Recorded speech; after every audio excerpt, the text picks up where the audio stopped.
peak stock market time, like right when everything's hitting the top. Dude, you called Wall Street. You called GME stock. Oh yeah, because we were doing. Dude, you called GME stock a week before. It was just like all I was seeing everywhere was people talking about it. So everyone was like, buy in now or don't buy in. And I was like, here we go, we're just doing it. It was already like it already like 10x. It was like $4 a month or 2 months before that, and by the time I bought in, it was at $40. Oh my! And then God. I sold at like 200 something. I was just fucking with it too. I was like, I don't know what I'm doing. Like this is just a game based on like social media hype.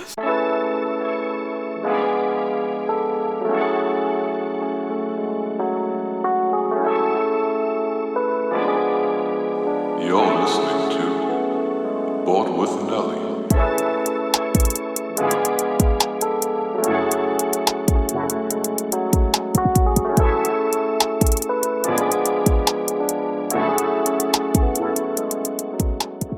Welcome back to another episode of the Board with Nelly podcast. Today I'm joined by my friend Steve. Steve, welcome. Thank you. What is your background like career-wise? Background career-wise, I develop software. I own rental properties. I renovate a little bit. And now we're leading a company that provides tools for software streamers. You're an interesting man because I think about a year ago I asked you, like, what are you doing? And you're kind of like, oh, I'm kind of retired. Yeah. and then I feel like I've been retired for a long time. How did we get? Okay, so many questions. First of all, the programming side. What's the actual study at the U? Computer science. So computer science, took a 4-year degree there while I was taking computer science. Going from second to third year, there was a grant from the Small Business Center here in Ontario to open up your own company. So before I had even known about that grant, I had started talking to other companies. So I went ahead, applied for that, got into that program. It's like, I don't know, they accept like 3 or 4 people out of however many apply. And they were like, okay, cool. We don't have anyone who does software. We'll take you in. They give you some money to get started. So I took that. I basically pocketed it all because I didn't really need the grant money. I didn't need the grant money for anything. If they're listening right now, I mean, if they're listening, it's over. The money's gone. It's in Vegas. They should have known. They should have known. Like, I didn't need, $1,000 desk and a $2,000 laptop and X amount for advertising. I didn't spend any of that. I took that and was like, okay, that goes towards my business, whatever I need to do. But like, the startup costs, I fudged them all. Amazing. And you're open about that, which is great because if they're listening, it's over. It's in Vegas. Let it go, guys. It's been a long time. I think. Statute of limitations. Yeah. What's the statute of limitations? I don't know if we have that here in Canada. I don't know how that works. Is there a specialization in the computer science department? Did you say that? Yeah, specialization in software engineering. Why did you pick that? Like, why did that come to your mind? It literally doesn't matter. It just sounds better. So I was just like, okay. It sounds cooler. But honestly, I don't even know where nobody has ever asked me for a degree, asked me for a transcript, asked me for anything in my life. I can make up anything. I realized you can just make up whatever you want and people will believe you. But like, I wouldn't do it, but I've never, ever been asked for any qualifications or certifications. When you talk to people, you can tell if they're competent or not. You can figure out, do they know what they're talking about? Is this guy bullshitting you? Is this guy a developer? Is this guy just talking out of his ass? Like, you can tell really quickly if somebody has no idea what they're doing. Which is kind of funny because at the early stage of, let's say, like my engineering job, everyone has a degree. Yeah. But I know a lot of them aren't competent. Oh, so like it's the complete opposite. It's like, okay, you have this little ticket that gets you through the door, but it's like once you get through, wait. We realized we hired this guy who fucking actually doesn't know anything. Yeah, so I was thinking that a lot near the end of my schooling. There were so many people who were graduating at the same time as me, and I was like, man, like these guys, some of them were dumb. Right. Like they were dumb people. I was like, I can't believe, I don't know how you're, like, they couldn't solve some of the most basic problems that you have in computer science. Like, they couldn't figure out, like, recursion or object-oriented programming. And for developers, like, you can't not know that kind of stuff. Right. And they went, like, some of them went on to do their masters and get PhDs. And I was like, that was insane to me. I was like, all right, well, there's, like, nothing productive happening here anymore. I want to go do something else. Right. I also remember in engineering, there was a lot of dudes that cheated. Oh, yeah. And then, like, they had... they didn't care. Like, they had friends and family at companies, and like they'll get you through the door. Did you ever cheat on anything? Of course, who didn't? Like, but like not to the point where I would actually like know nothing. Like if I was cheating, I was just trying to get a little extra bonus. Whereas like some dudes can make it 4 years through like cheating on every test, like on every single exam. So my strategy for getting extra bonuses, you know how people say if you don't ask for anything, you won't get it? Yes. Every single You test. were a kiss ass. I wasn't a kiss ass. I would just go up and ask for more grades. I would just be like, hey, I think this might merit more marks. And they would just be like, all right, here you go. Wow. Oh, I got grade point increases, like all kinds of stuff. Like we had one quiz one time, me and my friend, you know Demir. Yeah, of course. So me and Demir, we were doing just some stupid math quiz. I got 2 out of 10, and he got 8 out of 10. He was just laughing at me because I don't know why, but he was laughing at me. And I had penciled in the actual answers, and I just went up to the front and I was like, all right, like, 2 is pretty shit. I was like, come on, like, can I get a couple more marks? Whoever it was just a TA for the day. They looked at it. They thought my penciled in answers were the actual answers. Gave me 10 out of 10. Came back to Demir and I was like, you got to ask, man. You just got to ask. Our education system is gone. What are we doing? Are you kidding me? I remember a story, or I remember a time when I got a test back in like, I think it was like calculus or something like that. And like my mark was really good. It was like 90. And I was like, I know I didn't do this good. Something's up here. So I go and get the test, and like they let you look at it, whatever. And usually you have to return it. But I look at it, I'm like, someone didn't like do the numbers right here. Like I definitely got like 60. I take that crumple up, fucking put it in my coat. I walk out, I go outside, light that thing on fire, and like never look back. Nobody has to know. No one has to know. Well, now if you want to check my calculus, still wasn't great. It was like a C+. But I helped me out a lot there. It meant a lot. Yeah. I know what you mean. If you're gonna get some luck thrown at you, don't throw it away. Okay, so you get that computer science degree. Where do we go from there? Did you actually have normal jobs, like a cubicle job, or no? Not really. So I went straight into the business. I worked for or with a couple of different clients. Some of them were interesting. The main one is a company that provides automotive designs to automotive companies here in Windsor, and I built this very large company management system for them that kind of takes care of all of their internal company operations, and then their customers log in and request parts and all these kind of different things. So that's actually still going. That's like one of my biggest clients that I'm still developing for today. How long ago? This is like 5 years? 6? Oh no, this has been like almost 10 now, 10, 11. Whoa. Something like that. So yeah, I'm actually really proud of that. That system has like stood the test of time. Like I built it going into my 4th year or something like that. And I'm like, I'm happy that's come along so well, because I spent countless hours developing that. So that's what I'm proud of. And it's still going. But then I worked with like some other people. Like I did some side jobs, some websites, a guy who was doing this thing where he tried to reinvent vinyl record sales. Not reinvent vinyl records, but just like bring vinyl records back. And it was actually a good idea. Vinyl records started coming back, but there was just like 2 other big sites that were already so far ahead, and he just didn't have the resources to compete with them. But so I did that for a couple of years.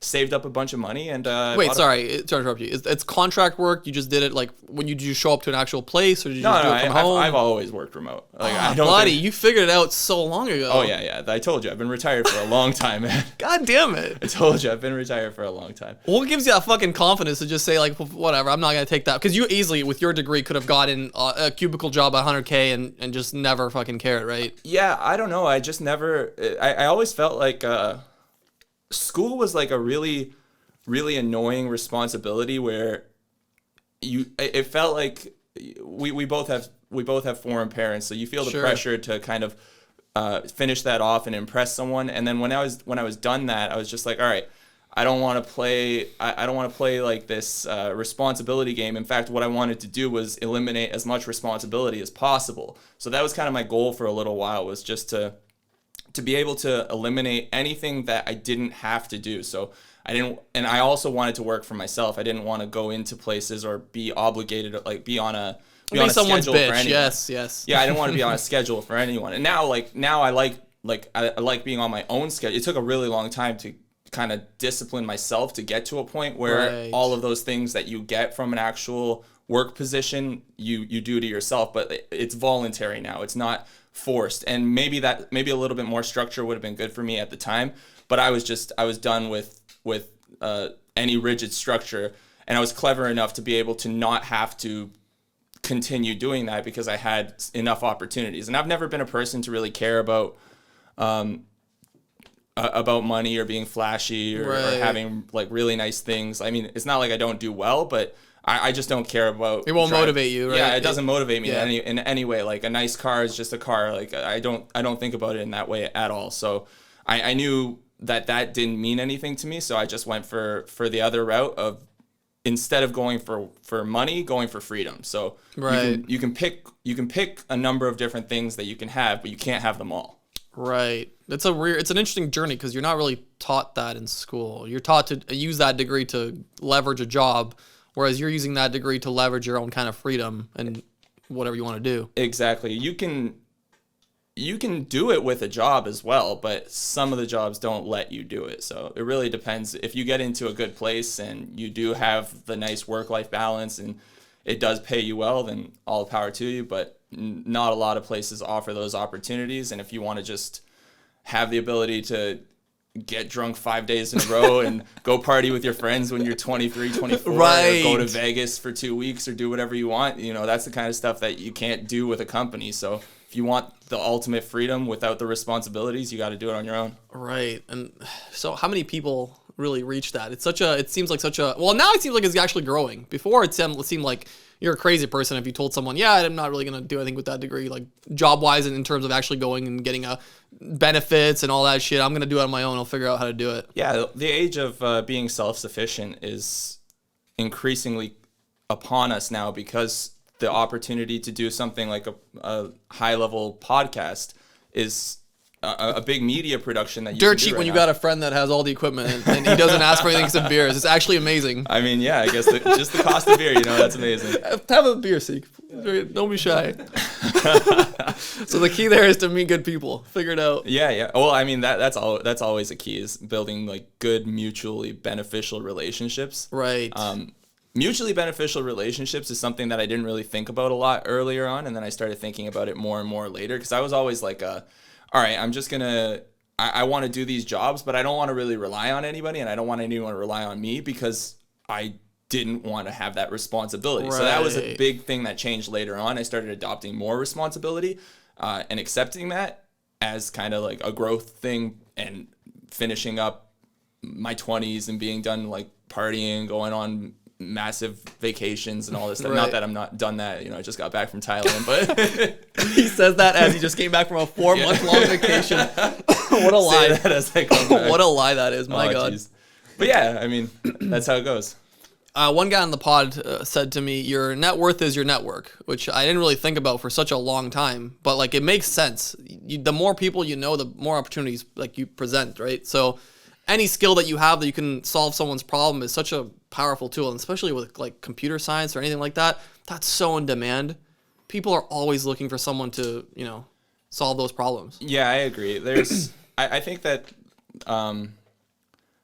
that computer science is one of those skills, but there's also a lot of room to grow now for creativity, because so many people are doing so many more creative projects. The globalization of the internet has created a situation where so many people's creative abilities are able to be utilized all around the world, and I think that's really cool to see. You can see a lot of good ideas coming from a lot of different places in the world. I like that a lot. There's also a double-edged sword to that equation, because having a remote job and remote abilities gives you more opportunities, but it also gives you more competition. So so you have to find a way to, like we talked about earlier, like that niche, your ability where you can kind of stand out or be amongst the leaders in that space. Because even if, like, let's say you're a good video editor, like, what does that mean? Because there's video editing for dog videos. There's video editing that Seek does, which is like 6 hours of a 60-second clip. So you have to find a way to find that niche. What's your, let's say, niche?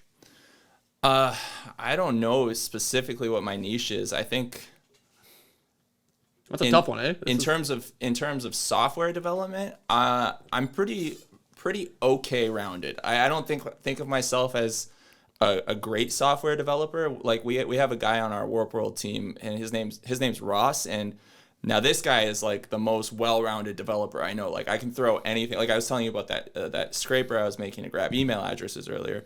And I showed it to, like, I worked on it for like 10 straight hours one day. I was just like, all right, I'm banging this out. I'm doing nothing else today. This is the only thing I'm gonna work on. Right. Finished it up, sent it to him. 50 minutes later, he rebuilt it like 6 times better. I was like, no you're way. just such a genius. Yeah, no, anytime I have questions, I always go to him. But it's awesome when you're working with people like that, because you're like, holy crap, like you're a specialist in so many things, so many different things. But I wouldn't consider myself really a specialist in anything. I think I'm just pretty well rounded. Like, I'm good at software development, in general. I can do front end, I can do back end. I'm good at database work. Yeah, but I mean, it's not just software development either. Like, I feel like I do a lot of other things as well, especially now that it's sort of more towards the business development side of things. And I should point out, your brother was actually on the podcast before. We did one. Your brother's a streamer, and you guys are working together, obviously, on many projects, I assume. That's true. And you were streaming a little bit as well. Oh yeah, I streamed for like 4 years. Okay, that's not a little bit. That's a lot. That's a lot. No, I streamed a lot.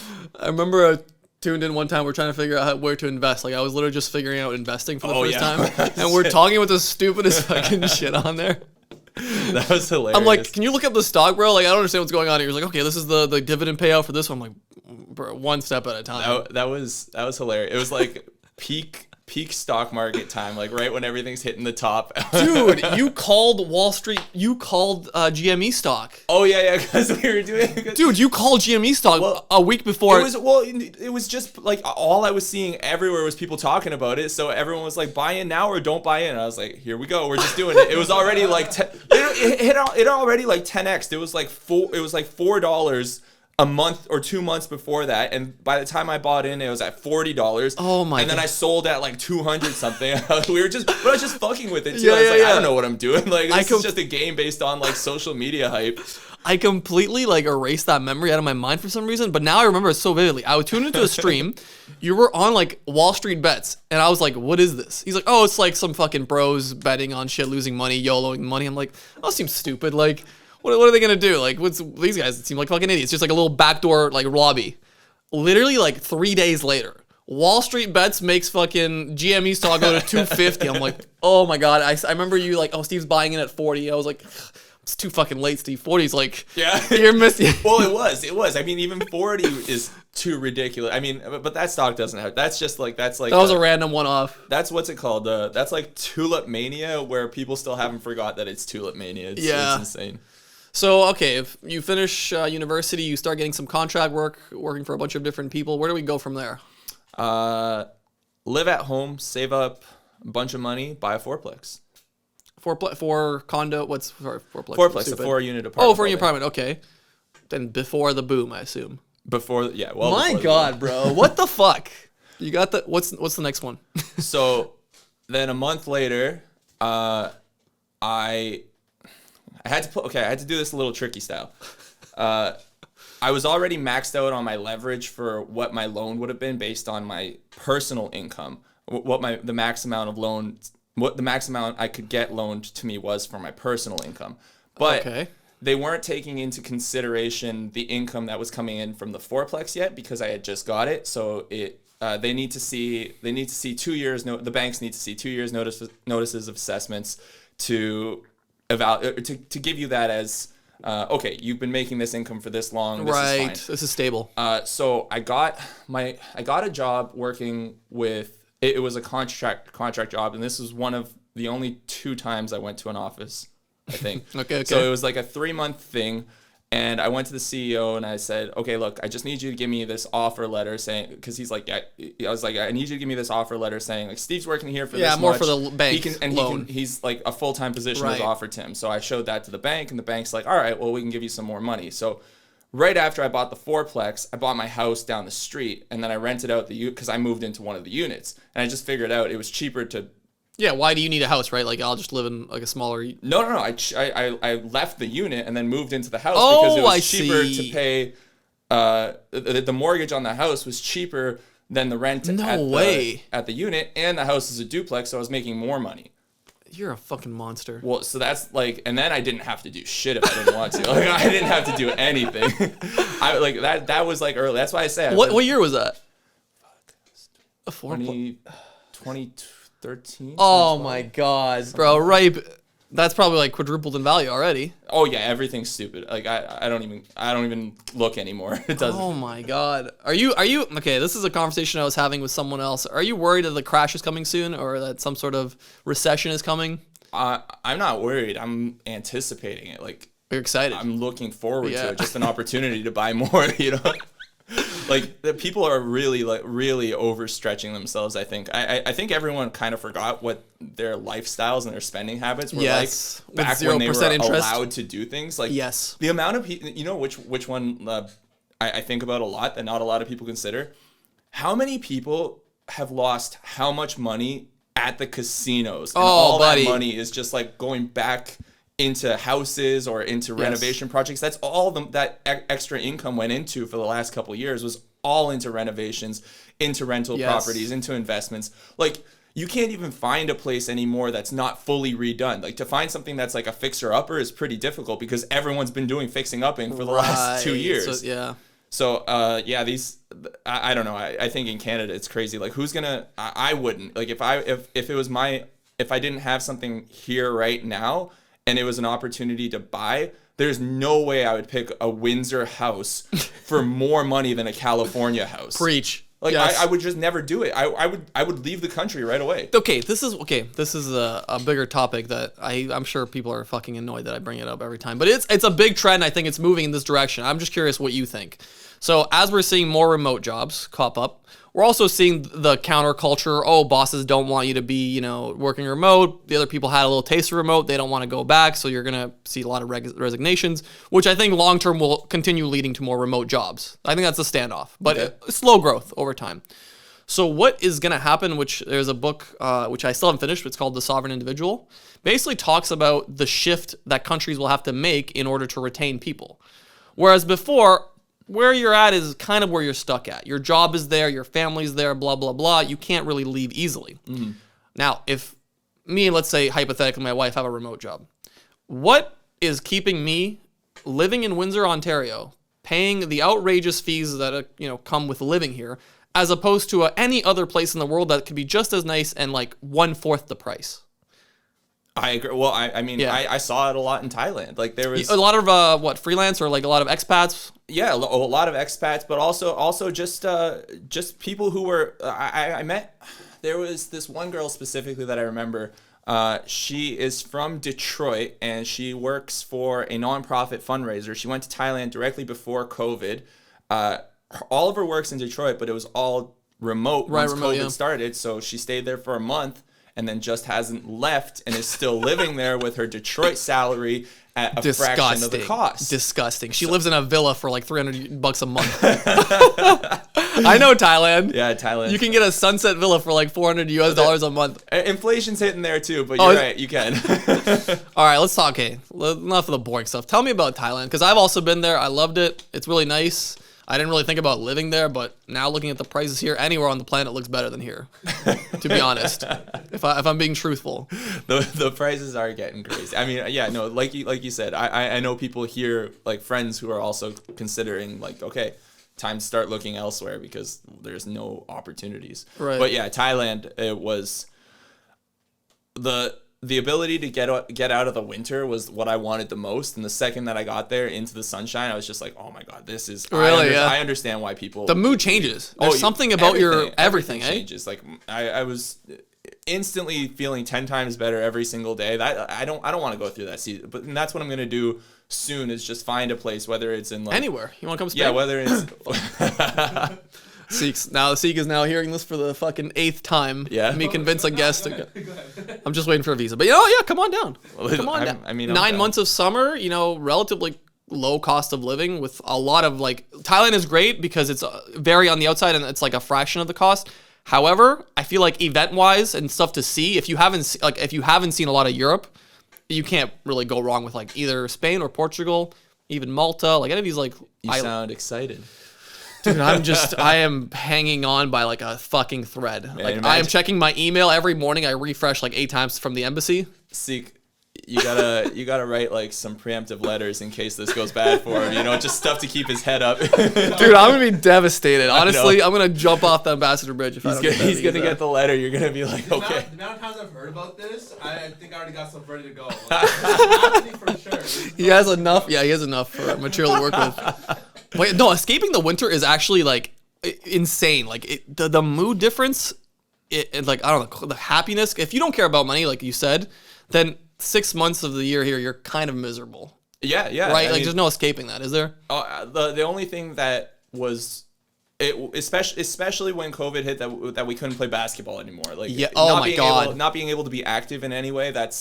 I can't handle that. Like I can't handle not being active. But also just during the summertime, I like to be outside. I like to go for a lot of walks. I like to take breaks. I like to sit in the sun. I just like to chill in the sun a lot. And it boosts my mood, boosts my productivity. It definitely boosts my productivity. Like I'm feeling way better. I get way more done. It's noticeable. And then I started looking into some research on how it affects general productivity and general happiness levels of most people. And I thought to myself, well, I never really thought about where I want to live. I think instead of just letting it be determined for me by where I am, I should actually make that decision. Right. Well, sooner than later, right? Yeah. It gets harder as you get older and you get more responsive. Well, then again, I don't know. If you have someone around you that can pack up and go, it's not really...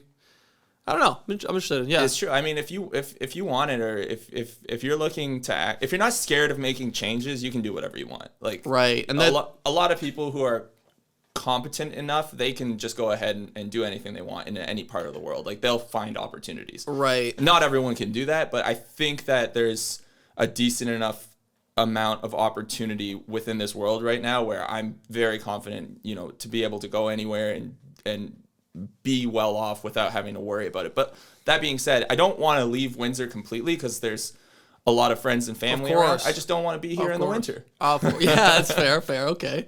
So Thailand, yeah. Tell me about Thailand. 4 months there during COVID. Yeah, they just don't give a fuck, I assume. It was actually 3, and it ended up being perfect. Left the day before lockdowns got started here. Oh. So Actually, sorry to interrupt you. Before that, me and Sergey played basketball outside during lockdowns or whatever. I've never felt weirder in my life playing basketball with my friend. Like, I had to look over my shoulder, make sure because like cops were driving around and telling people to get off the courts. Oh, really? It was weird. And this is what would happen. The cops would go to this like Forest Glade court. They would tell people to get off, like they can't play, whatever. This was the strictest rules at the time. And then they would just drive to the courts in the villages and we play there. So it was that summer of COVID. The cops actually caught us breaking into an abandoned building because some of the neighbors saw us like going in. It was like this old arcade Palladium. Oh, sick. Yeah. So we came out of like we were day drinking, having a good ass time. Allegedly. Yeah. Is that good enough? I don't know. The legal team allegedly. Allegedly. I fucking say it. I mean, we got caught. What's there to do allegedly about? It's not like we didn't get caught.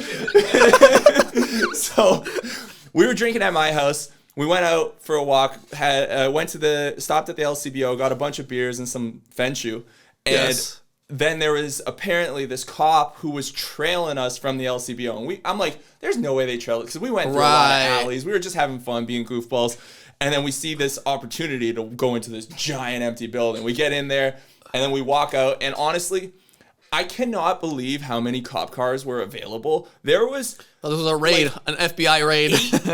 8 cop cars and police officers with their guns out and shit. And we were like, man, it's cool. We're just having a couple drinks. We were exploring. It's fine. And I don't know. One of the guys ended up knowing me from basketball. Another one ended up knowing one of the guys that was with us from hockey. And we were just joking. And then we became friends with them just because we were joking. That's so funny about their dogs and stuff, like the police dogs. Like, can you do this? I'm like, can I pet him? And the cops are like, what are you doing, man? Like, you can't pet the dog. I'm like, well, you never know if you don't ask. Yeah, of course. That's a fair statement. Yeah. Oh yeah.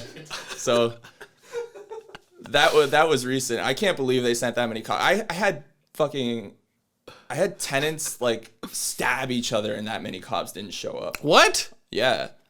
I'd like for you to go on with that story if you might. Oh, it was a crazy time. There was. You can't just say that and just. It was a crazy time. There was just a normal Tuesday.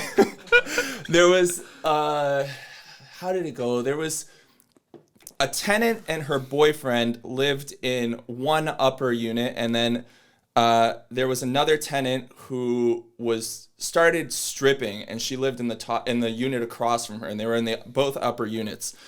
And the one who started stripping ended up having the other tenant's boyfriend come to her place to stay with her, and basically. This is a Maury Povich episode. What is this? Yeah, basically one night it was like around 1:30 a.m. I get a call and it's like, okay, there's one of the downstairs tenants called me. They're like, there's something crazy going on. People are screaming, yelling's happening. I go over there. The boyfriend was in the stripper's apartment, who he was apparently had moved in there at that point. The other girl went crazy, grabbed a knife, stabbed her in the chest. She was wearing like this white, sparkly kind of dress that like had like these ruffles to it. So all the ruffles were like covered in blood and like the sparkles. Bro. And there was blood. Like what the it fuck? was. It was white. It was white, but yeah, it looked like a horror movie type thing. I was like, shit. God damn, that's wild. And they're You're like, damn, I don't know if rent's going to come in. yeah, this no, it was just like, nuts. But like, yes, if you get into like, then I had like a police car show up and an ambulance, and I was like, all right, I guess that's fine. I had other situations in the past where like, I don't know, one tenant's husband, like somebody who she was seeing from the States, he like had a knife and he was going crazy. Jesus and the cops wouldn't even come for that one. I was like, this guy's being crazy. He's trying to threaten everyone with a knife. Me and the boys trying to play ball, and they got like a 6-man squad coming in. I thought you're gonna play with us. I'm like, no. Wild. Yeah, and then they show up for that kind of stuff. They show up with 8 police cars for a couple guys just like having fun in an abandoned building. Yeah, but that's all right, man. That kind of stuff happens. Abandoned building Tuesdays. What they don't know? Come on, dude.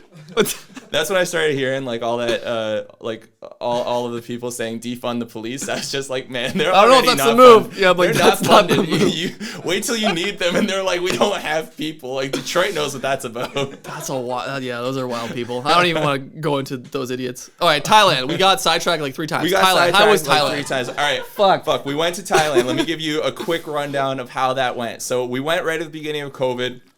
It was awesome. We spent a full month in Patong and Phuket and Patong Beach area. Yep. That was wild. We met some cool Australian people there, and basically I just spent the whole time there partying and getting into really good shape. Then we went to the islands. You would think those are kind of hard to keep together. Yeah, but if you're dedicated, you can do it. All right, fair. I was like, those are two very different things. Like, how are you gonna drink every night and then wake up and work out every day? Sometimes it was hard. Okay. Sometimes it was hard. Okay. So- Did you work during this time or no? Yeah, I was working part time. Okay, gotcha. Yeah, so the deal was, or the situation was that while I was there, it was part time work because it's hard to. It's a 12-hour time difference, so it's hard to be on with everyone. So it was part time was fine, but it would be really impossible to do it full time. Carry on. You were having fun with your Australian friends. Having fun with my Australian friends. One of them ended up coming to see us afterwards. We went from Phuket. We went to the islands, so we went to our favorite island, which was Koh Tao, and that's where it's like a scuba diving island. There's everywhere scuba diving resorts. We actually ended up going to this one resort that was completely abandoned, and I'm talking like this massive and it was only abandoned like at the beginning of COVID, so you could still see the remnants of like how amazing it was before. Like the swimming pools and everything still look pristine, but it's just like getting weathered down and nobody's maintaining it at all. Oh man, I thought is that one of the islands where there's like that crazy murder? Like there's like there's a bunch of places in Thailand that have had like tourist murders. Yeah, I think it was Koh Samui maybe, or Koh Phangan. It's a different one. I'm not sure. So Koh Phangan is the full moon party island, and we did that too. So we went from Koh Tao to Koh Phangan, and then we went back to Koh Tao. So the full moon party is also like wild. It's just like basically like a mile or like a 2-kilometer stretch of beach where everyone comes to gather for the full moon, and anything goes on that beach. No like way. It's just insane. Pirate Island. Yeah, it's crazy. It was like that was a really fun time. There was this one guy in our first month in Patong. When we met all of our Australian friends, this random guy just came up, started talking to us. His name was Charlie, and he's like, I was supposed to meet some girls. He's British. He's like, I was supposed to meet some girls here. I don't know where they are. Can I party with you guys? And we're like, yeah, absolutely, Charlie, come party with us. And then these girls came up, and we're like, oh man, these are prostitutes for sure. Like we were like 100% these have to be prostitutes. we're trying to get into this tuk-tuk. Do you guys know what tuk-tuks are? You know, right? Yeah, it's the three or the bike with the guy in the back. No. It's like the little mini bus. It's like the little mini It's bus. the little. Oh, it's a mini. I thought it was the guy driving the thing, and you sit in the back with. Rickshaw. Oh no, that's. Oh well, maybe I'm racist or ignorant. Anyway, I don't know. It's very like, possible. It's like a little own mini up to bus it. with like a whole speaker. Most of them have a speaker system in the back. So Okay, I didn't know what this was. They're, I'll own up to they're it. fun. So we find like we find a guy with the tuk-tuk. Charlie's with us. He was with us. We think he's going with his 2 girls somewhere else to do something else. So we're on our way to go to this secret after party because they close everything down at 9 o'clock due to COVID over there. They're really strict about it. Wow. But one place specifically had no rules about anything. Like they were like, the only rule was no cell phones at all because they didn't want the government finding out where they were. I took mine out just to be like, man, this is cool. Like sending a Snapchat. I didn't know. I was sending a Snapchat. My guy, are you allowed to come back to Thailand? Be honest with us. I am. Dude, Okay, I'm telling you right now, there's no rules in Thailand. I'll tell you what happened here. So we go to get into this tuk-tuk, and Charlie's like, can I bring the girls too? And we're like, oh shit, we didn't even know he was coming here with us. So we're bartering with the guy to just take 6 of us. Now there's 9 of us in here. The Instagram videos are crazy of all 9 of us partying on the way there. We get there, we're partying, all kinds of stuff is happening. We're getting bottle service. One of the Australian girls ends up stealing another full bottle on the way out of the bathroom. It's ridiculous. And I'm just thinking it's in this massive hotel with this big pool in the middle. And I'm thinking I want to go swimming right now. So I just go to the security guard and I ask him, how much trouble would I get in if I jump in this pool? He's like, oh, you can do that. I was like, what? Do you mean No one's. Yeah. I was like, why isn't anyone else in the pool? He's like, I don't know. So I'm like, I grab all the people that were with us. Now we have a party of 10 or 12 people. I'm like, we're going swimming. I jump off the bridge Come on, into the Snoop, pool. through the back. So There's a gymnasium. At this point, we have all this liquor because the girls found a place to course. steal bottles from at the back. And then I'm jumping off the bridge. People started skinny dipping. And then it just started getting wild. Eventually, that night was probably the second wildest in Thailand.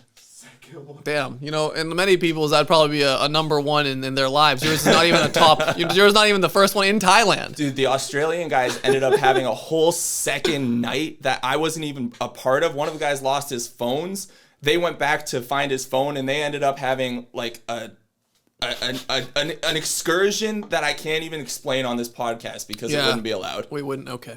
Well, fuck. Off air, we'll talk about that one. Fair. So you enjoyed Thailand? You had some wild times? Absolutely. I learned how to fight a little bit. Got my ass kicked by small Thai guys. Yeah, they'll do that to you. Oh man, Did you go see a show? Was there shows at the time, like the Muay Thai fighting? No, they were actually while we were training, they were building the stadium around the boxing ring, and I really want to go back because the guy that I was training with was gonna be fighting competitively in. Dude, you gotta go back. I really want to go back. You gotta go to Bangkok, and that's where you get the best shows. Yeah. So when I went to Bangkok, I didn't know what to expect, but I'm like, okay, we gotta go to a fucking Muay Thai show, of course. So we would get there around 8. You get front row tickets for $20. I was like, I could get blood on my face for $20. I'm like, this is unbelievable. What a bargain. So the show starts at 8, 9, and it starts with 12, 13-year-olds. I'm like, this is really odd. They start this young. This seems absolutely ludicrous. This seems like Mortal Kombat shit. So these little kids are they do the ritual. They have everything. It's like a thing they've been doing for who knows how many hundreds of years, right? So there's a whole ritual to it. There's a dance and everything. And then in one corner of the arena, mind you, this is an arena that could probably hold like a Spitfire. It's huge. These fucking older Thai guys just screaming and throwing money and shit and gambling. Degenerates. This is awesome. It's the best. So anyways, degenerates just fucking yelling, making sure they can get their bookie, their money before their bets in. Bro, these kids will wail the fuck out of each other. I'm looking at this 12-year-old. I'm like, dude, this guy would beat the fuck out of him. This kid's he's like a black belt in fucking Muay Thai, and he's 12. So as the evening progresses, I'm like, this is insane. I'm watching 2 12-year-olds knock each other out for $20 in the front row while these fucking old men are gambling degenerately. The evening progresses, the age groups go up, so the talent level goes up. So you're at 13 to 15, then 17 18, yeah. And we finally get to 19ish, where we're talking about dudes gonna put professionals in other fucking sports, right? This random white dude comes out looking like a karate kid, he's got the fucking headband. I'm like, this is wild. This guy's just doing his own thing here. Please tell me he was good. Okay, so here's what happens. He comes out, and I'm thinking, like, dude, first of all, he's in hostile territory. Yeah. Everyone is booing. The world's against him in this place. Of course it is. But he comes out, does his dance. I'm like, this man's confident. I like this. Like, if I knew how to speak Thai, I would put some money on this guy. Another guy comes in, the Thai guy, also looks confident. They're fighting. I'm just drinking. I'm like, to me, it's like a trip. I'm not high, but I think I'm tripping. The man does a spinning back fist, knocks him out. The white guy knocks out the Thai guy. The Thai guy drops like a stone. Like this. Like falls backwards like this. The white guy does a Mortal Kombat-esque move after, like, to celebrate. And then he's like, I'm like, that's the evening. We gotta go. That was the finale. That was the guy they had to stretcher him off. It was a spinning back fist. I still remember it to this day. I'm like, it was so clean. I'm like, this is wild. That's impressive. This place is like Mortal Kombat Island. Like, that's so good. I don't know if it's for everyone. Like, I can't recommend it for, like, the Karens. Well, it sounds like it's for me, though. But it is for you. Yeah. Yeah, I would. That sounds fun. What else did you do in Thailand? Anything else that's crazy? Did you see a ping pong show? No, I didn't go to a ping pong show. So, like you were just saying how they had the 13-year-old, 14-year-old kids fighting. Right. Our Australian friends, they just got back from shooting guns, and they're like, there were children who were giving us our guns. We go to the back. It's in a very busy area in Patong Beach, so it's a very busy area. They just shoot at this wall. There's just like these 13, 14-year-old kids. They give you your guns, but before they show you how to use them, they just blast at the wall a couple times. They're like, that's how you do it. They give you a new clip. They give it to you 10 seconds later, and you're done. I've never had an interest in shooting guns. I don't know. I just don't care about that, but they said it's it was not that. wild. It's not that. I did it once. It wasn't like that crazy, but that scenario sounds absolutely ludicrous. Yeah, that's what they were telling us about that night. I was like, that sounds ridiculous. You know what Thailand is? I have the perfect metaphor for Thailand. I want to hear it. Have you seen Westworld? Only a little bit. I only watched So the first Westworld episode. is a show where, like, mega rich people go and pretend to be in the West, where everyone's a robot. Yeah. Thailand is that for, like, the average income white person. That's true. Like, you can just go there and be whatever you want, do whatever you want, and for you, you're like in Disneyland because, like, you have a little bit more money, so you can literally live for like $1,000. You can live like a king there. That's true. So and there's like almost no rules, which is Westworld. Westworld is Thailand. That's a really good analogy. I like that. Yeah, that makes sense. That does sound a lot like Thailand. Yeah, I guess. I don't know where we go from that. That's what I've been saying though. Like coming from Thailand to back to regular Western culture, it's just like the amount of rules going on here. It's hard to get used to all over again. Are we oppressed? No, but What are we? I don't know. We're somewhere in this weird medium where it's like you can't exaggerate the expression, but you can't also underplay like what the like stupidity of this place sometimes. I mean, you can't do it online, but in general, if you're being recorded. But in general, if you're just having normal conversations with people, I think that's what a lot of people don't remember when they're having conversations online is that like you're not always having a conversation with 10,000 people or everyone able to see what you're saying. If you're with a group of 10 people here, like if there's no cameras, nothing on, no microphones, you can say whatever the fuck you want because it's like a more intimate, private conversation, and you can get ridiculous and make those, you know, the jokes that you're not supposed to make and say the things you're not supposed to say. But once there's a camera or once there's a microphone, it's like, oh, now 10,000 or 100,000 other people could get in on that, or not even that much. Just say like 100 other people could. Sure. You don't want like then it becomes like your reputation's at stake and all this kind of stuff. So that's the social age of not being able to do it just because of where we are with our technology and how often we're being recorded. I also think it's like most things is a pendulum. One side gets too crazy and then the other side pushes back, and that side gets too crazy, and that like it's.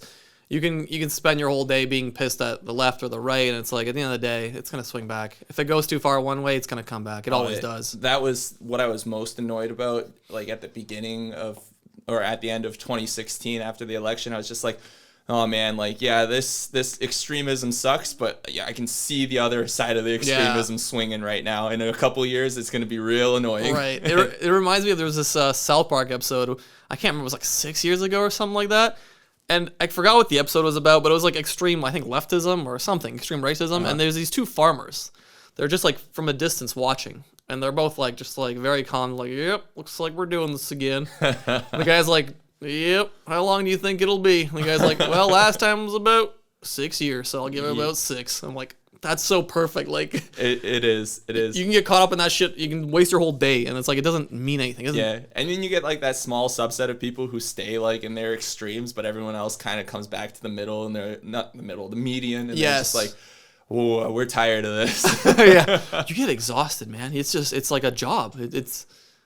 I can't do it. Man, being on just Twitter alone is exhausting. I tried to I removed myself. I couldn't do it. Oh, it's too much. This year I just tried to post more on Twitter just to start writing a little bit more and putting my ideas out. And I was like, all right, I'll tweet about something once a day. And I was just finding myself like looking at crap. Stupid shit, yeah. And then, just being angered about nothing. I had like a couple general rules, like don't ever directly criticize anyone. Don't try to always stay positive. I don't know. I have like this list of like 5 basic, pretty simple Twitter rules that I would just follow. But I would just like end up being angry after for no being reason on there for 20 minutes.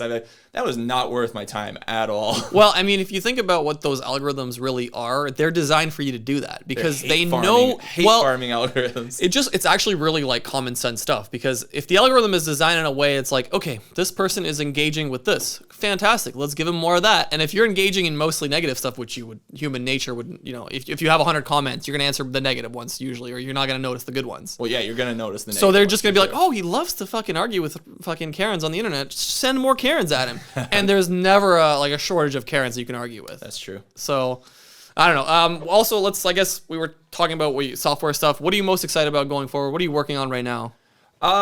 Working with so the company that I'm working with right now, the big company is called Warp World, but the main thing that we work on is called CrowdControl. So, was Warp World a podcast?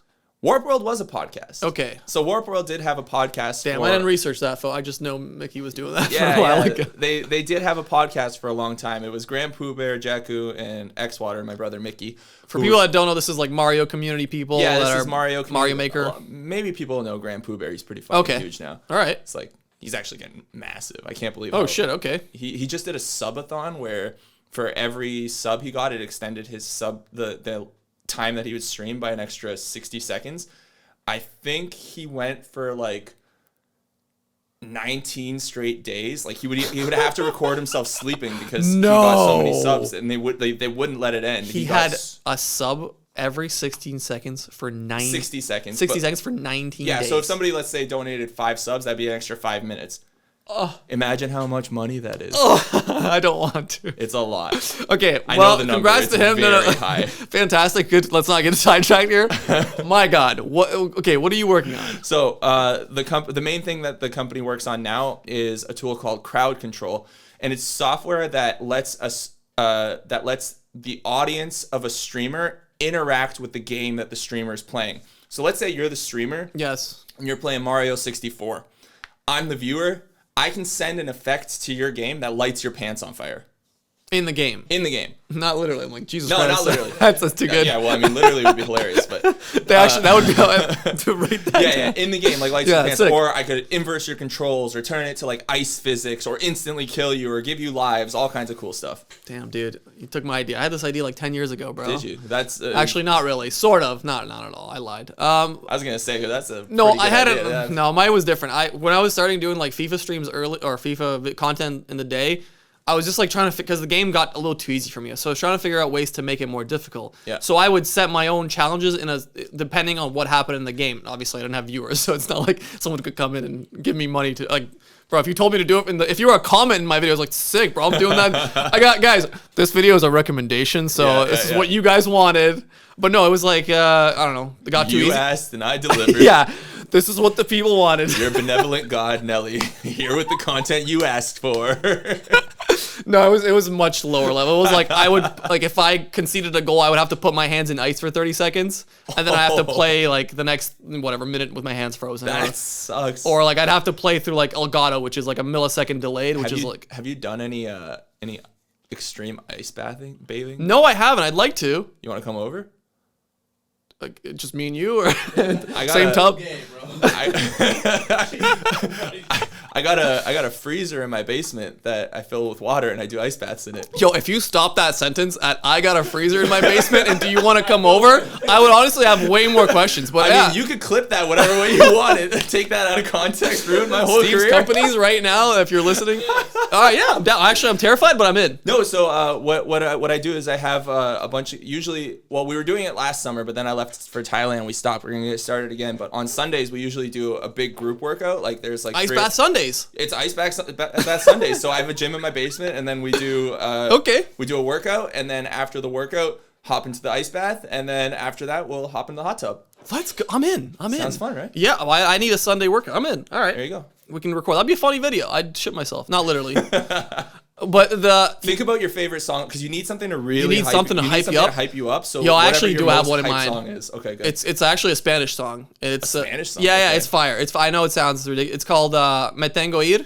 You're gonna have to. I'm excited. It just means I have to go. That's all it means. I'm excited to hear. Anyways, the fucking idea though, that's really big, right? You think that has tremendous potential, obviously, right? Yeah. Well, I mean, we definitely do. We're betting big on it. Like is anyone using it besides your brother? Anyone that you've kind of reached out and trying it out, or is it still early beta phase? No. The software's it's done. It's big. It's like we've all streamers last year. Streamers made over $1 million. No fucking way. Yeah. That's amazing. It's well beyond the prototype stage now. Yeah, we're gonna be doing hopefully our Series A round of funding this year. Can I invest or what? What's up? If you have enough money, fuck, you might need to sell a fourplex to be able to Shit. get it. Damn, I don't know you're doing that well. Okay. Yeah, it's going. Can I get like 0.001% or something? I feel like I don't know. I'll see if they'll throw you a bone. Let's go. All right, carry on. I'm trying to get this on record, folks. If you want to, someone pull out a paper, get them to write this down. Yeah, That's sick though. I accidentally have the authority to do that, so don't get me drunk enough to make that decision. Get another round of whatever. Steve wants to like throw away his multi-billion-dollar company right here on the pod. That'd be hype. No, it's cool. It has a lot of potential. We have a lot of people really interested in it, and the gaming space is growing significantly every year. I'm sure you know. Of course. So it just seems like an opportunity that. It's not the only lifetime opportunity that exists. There's lots of once-in-a-lifetime opportunities, but it's like when you see them, you have to kind of take them and run with them for a little bit. So this is one of those, like, okay, see how far this can go, right. How big you can make it, put all of your effort into it for a little while and see where you get. Like, I'm really excited about it, but it's not just the software or the idea. It's really the team that you're working with your friends and and it's these guys I met in September 2017. We just went to Chicago and got together and said, like, okay, we all stream and we're all software developers. Let's make something cool. Let's make a company out of this. So at that time we just, had some rough contracts. We're like, okay, cool. We're going to start a company. We had all these ideas. It started as a queuing system for Mario Maker. The CEO, Jakku, he made this thing called multi-queue, and it would allow, do you know how Mario Maker works? I've seen I'll explain it for the people who don't. So Mario Maker, you can make your own custom Mario levels. Right. So viewers would make Mario levels and submit them for the streamer to play. There's no in-game system to submit levels for somebody to play because they don't think about streamers. Sure. The Nintendo. Nintendo doesn't give a fuck about that. Yeah, they don't care about streamers or media or multiplayer or whatever. Yeah. Yeah, I know. So he made multi-queue, which was that system, and we went off that. We were thinking about expanding it, bringing it to different types of games. We talked about it. We basically spent like that weekend, like 4 days, coming up with all these ideas, trying to think of different things we could do. It evolved into a couple different projects. You know what Animal Crossing is, right? Of course, yes. So Animal Crossing, this was in 2020, March or something like that it started to get really, really big. And that weekend, Jakku and Ross were like, there is no good currency system to exchange your turnips. That's like your in-game system exchanges. Right. That weekend, they got together, they made Turnip Exchange, which is a site that lets you that gives you the ability to visit other people's islands and share codes amongst each other. Wild. Within the first month, it had 1 million viewers. Then it became one of the top 40 websites in the world for a short period of time. Are you hyped? And then it just started There's no making fucking way. ridiculous amounts of money. Like ridiculous amounts of money. And now it's just like we're not really doing anything with it, but it's making ad revenue and Patreon revenue, so it's nice. We're still providing the service, but there's not really anything else to do. Yeah, you can't really expand it much further. Yeah, but it was like that was like a cool idea that they spontaneously came up with, and then CrowdControl like came into the mix in around 2017. We started like CrowdControl really started to become a thing. It went from prototype stages. We did it with a lot of charities and events. Actually, right now is St. Jude month, so they're raising a ton of money for charities. We always raise a lot of money during St. Jude. We just did our event that brought in over 60K. Wow, and then, good for you. And then for the whole year, like the amount that we raise for charities just like blows my mind. I'm just like that. So many people are so generous in their time. The amount that streamers are willing to do charity streams and the amount that viewers are willing to donate for charities, it's just blows my mind how generous people can be with that. Well, they have a trust with the people that they watch hundreds of, if not thousands of hours with the person. If you're going to donate to someone, I feel like the average person doesn't do too many donations. So when opportunities come up with someone that you really like and trust, you're like, okay, yeah, whatever. Good cause. I'm already watching the stream, supports them, supports everyone. Like, it's perfect. It's a perfect mix. And then CrowdControl is like the incentive to make it fun for you too. It's like people will donate, but if you give them an incentive, they're like, yeah, we're in. Like, not only are we going to give you $500 to kill you, but we know we're giving it to charity at the same time. So does the idea come from, because I remember in the older days, Mickey used to have a bunch of different like things he would have off streams, like roulette fucking boards and all this crazy shit going on where you can donate and then you spin and a random event happens, he has to do it. Or those were just incentives that he had. So there's some of our competitors do some stuff like that where you pre-make cards for streamers to do certain events, like the way you said, if somebody commented on your video, like do this, you pre-make cards, and if one of those cards comes up, then it shows on your stream. Cool. Your stream it's basic overlay, though. Cool but basic. Yeah. So we're trying to get a little bit more technical with it, like directly working with in-game integration, so you actually change the game that's being played. So like imagine you're playing FIFA and your controls instantly go backwards. You're like, sure, okay, this is fucking hard. It might actually make that game playable again. Dude, I think that's what I remember from your Twitter is that I hate FIFA. Dude, it literally, yeah, well, that's another podcast. We've done an hour, believe it or not. I think we have, close to it. Wow.